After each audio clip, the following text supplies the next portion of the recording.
I arrived here in 1964 and I was 21. I had applied to do nursing in Jamaica, but I hadn't had a reply. And I looked through this book called Nursing Times that was sold in England, but they had them in Jamaica, and that was it. I applied, was accepted, and decided to come.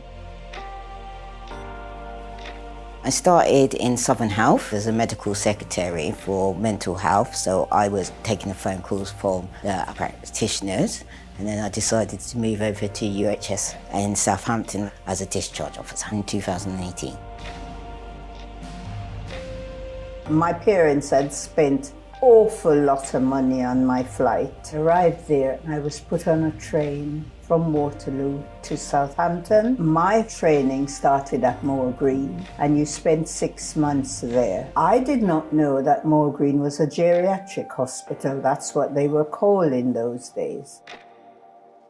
My mum and dad both are from Jamaica. My mum came over when she was 15 because my grandmother came over in the Windrush and she's working here in the hospital.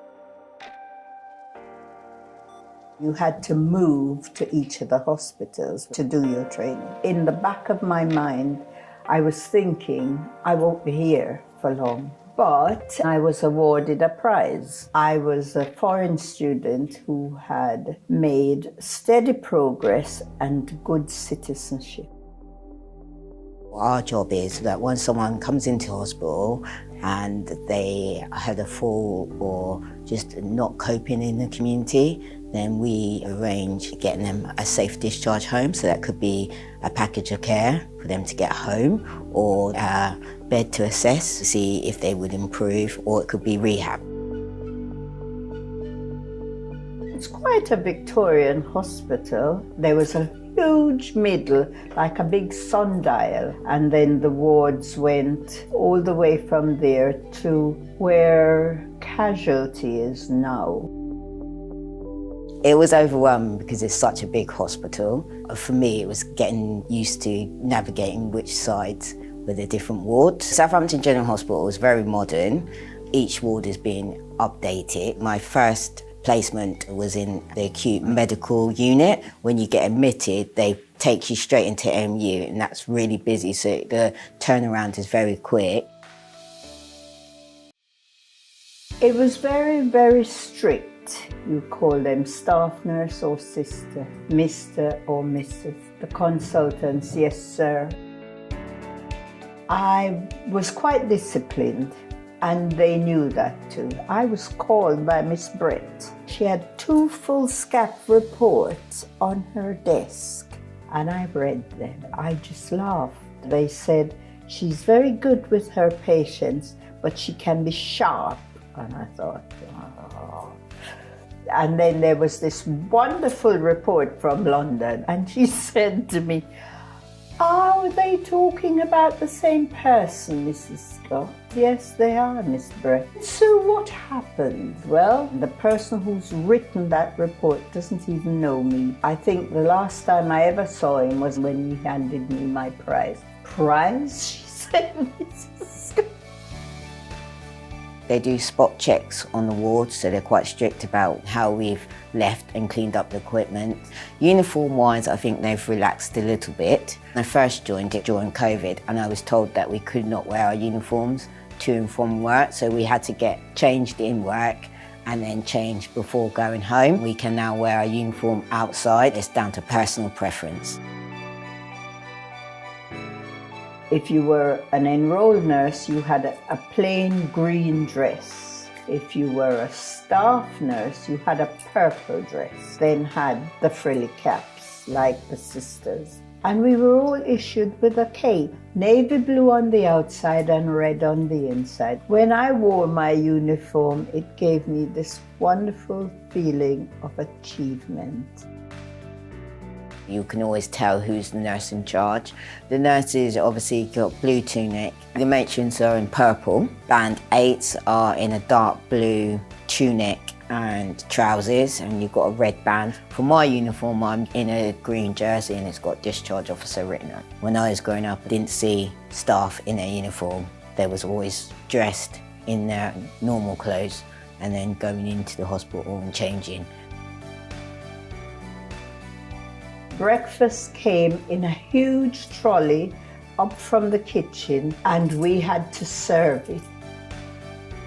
They could order what they wanted the night before, and that would come. I had this great row with a patient one day because I gave her what she'd ordered, and she created hell. What's the problem?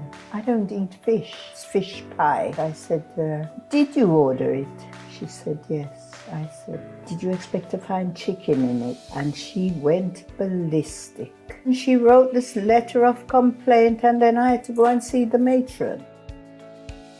So the food, it has had a bad reputation, but they are improving. They are now introducing lighter meals, so things that they know people might want. Instead of heavy, stodgy meals like mash, they've introduced like a snack where you can get a smaller meal just so that you're filling up and making sure that your patients are eating. I sometimes get people who don't want to go, so the food must be okay. You were always taught that you should be respectful to all your patients. You call them Mr. and Mrs. I was asked one day to get this patient to sign his consent form. Well, I looked at the form and there was an X there. To my mind, they put the X there to say this is where we want the signature. I've always seen him with his newspaper. You know, I've never really looked to see whether he had it upside down, inside out, or other. I went up to him and I said, Mr. So-and-so, I brought your consent form for you to sign. You haven't signed it. And he said, I have signed it. He got very angry. And I said, no, you haven't signed it. Look, this is where you should sign. He says, that's what I signed. And I said, okay, dear. I've really made a boo-boo here because I didn't realise that he can't read or he can't write.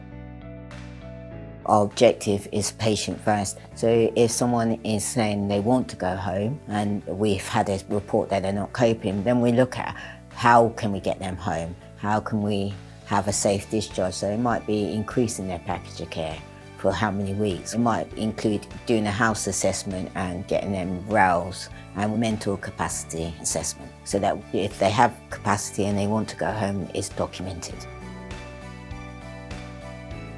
I was the only black sister working at Southampton General for years. Anne told me the other day, she said, you were my role model.